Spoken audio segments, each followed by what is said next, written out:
Cuma saya nak beritahu dulu ni, ada 3 projek. Saya perlu nak pihak kes Jitra ni. Semua projek-projek itu buat terang-terang, makna tidak menghormati semua peraturan hutan dan alam sekitar. Sebab itu semasa Razak dia orang buat padang golf di pinggir Tasik Pedu. Ditebang habis hutan lebih kurang 140 ekar untuk nak buat padang golf.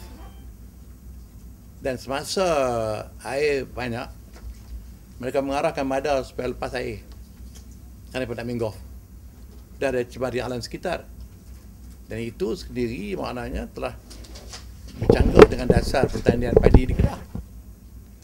Patutnya Yang Berhormat Datuk Johari Bahru kena faham hak tu dia pertanian.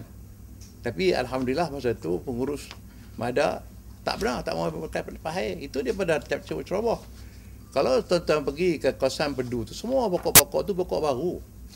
Semua ditebang. Atas projek nak buat jalan raya dan seumpamanya.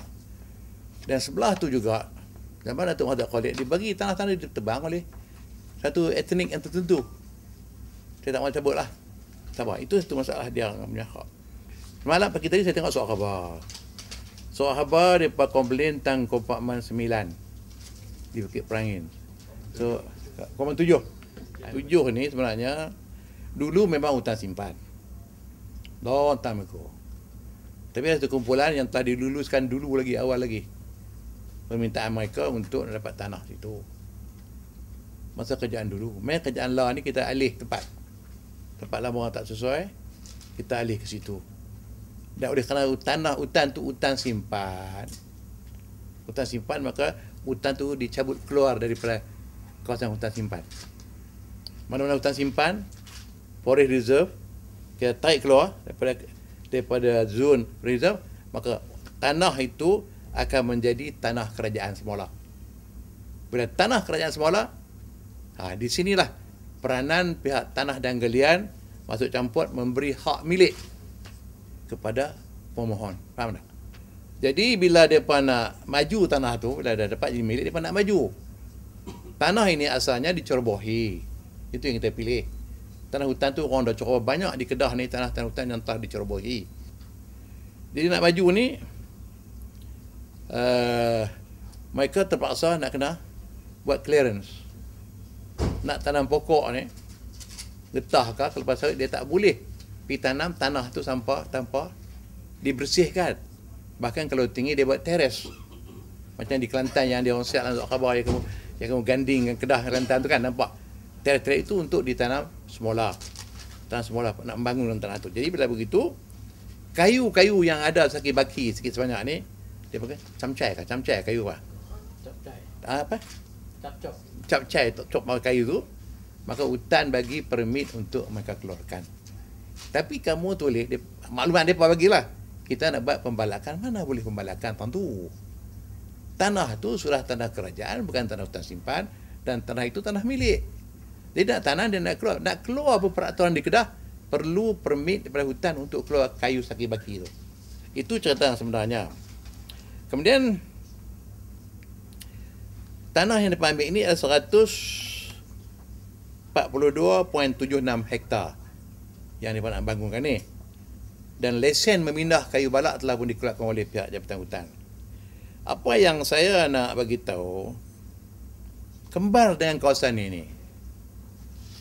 Kembar dengan kawasan ini ada tanah milik orang kampung. Dia masuk bila kita tak tahu. Lama kita dah ada milik dan mereka sedang bersihkan. Nak tanam pokok getah. Kenapa tak bercakap orang kampung buat? Satu. Yang kedua, kita buat pembangunan pelda di Perak ke, di Selangor ke, di Pahang ke. Semua ditebang. Kerana nak tanam semula. Itulah hakikat yang ada. Jadi saya tak adil lah. Sebagai Menteri Pertanian, dia tak tanya kita dulu pasal apa buat. Ini tanah kuning tu kita bagi tanah kuning. Dia di Kedah begini, di sistem di Kedah, zaman berzaman semua KCS tu dibagi tanah tempat tinggal. Macam di Rostar ni semua dibagi buat lot-lot tertentu lah tu yang tengok belah Kedah Kelab semua tu kan. Itu semua KCS tu. Mengenangi jasa mereka pada kerjaan. Bagilah lot-lot tertentu. Di Sungai Petani pun buat dah penuh kat sini. Di Kulim pun ada. Termasuk kepada Menteri Besar dan Exco. Tapi saya tak ambil. Saya dah cukup lah, rumah saya pun ada lah 2 biji. Satu lagi tunggu dah buat kubur, satu lagi tu berapa banyak sangat. Saya tak mau lah rumah tu. Itu cara dia. Jadi lepas itu sekarang ni depan tanah ni mereka digunakan pula untuk zaman tua mereka untuk exercise. Nak buat apa pertanian. Itu Tri, maksudnya permohonan tu dia buat Zaman Besar Nasional lagi. sebelum tu lagi. Dia takkan macam kita bagi kemudian je. Lepas after 2 years tunggu setelah pindah main tempat ni baru kita keluarkan geran. Proses dah lama dah. Jumlah yang kena dapat berapa orang? Peringkat ni saya dapat di first batch kot. 40 orang. 40 tanah tu saja. 142 hektar tadi. Kalau ikut atas individu 4 hektar. Nak minta EIA pasal apa? Ada 4 hektar ya. Tapi kalau campur semua pula susah lebih daripada 50 hektar, patut yang kena minta dua-dua tukar. Ini bukan urusan saya ni. Faham tak? Saya hanya mendudukan tanah, saya pengurusi. Membenarkan hutan, saya pengurusi. Masalah EIA pasal semua tu dia apa? Tuan tanah kan? Pulanglah pada EIA, dia tak kalau berdasar pada okey. Kita bagi kerana dia bagi 4 hektar. Dia tak perlulah nak minta. Tapi dia kata kena ramai campur sekali 180. Nak minta ikut suka dia. Tu kan kerja saya tu. Dia orang lah. Mungkin Datuk Johari baru ni nampak dia minat nak jadi menteri sumber asli dalam sekitar ni. Lepas peliharaan ni boleh terbisikkan Najib suruh kalau dia perintah Putrajaya, aku tak perintah dia buat apa.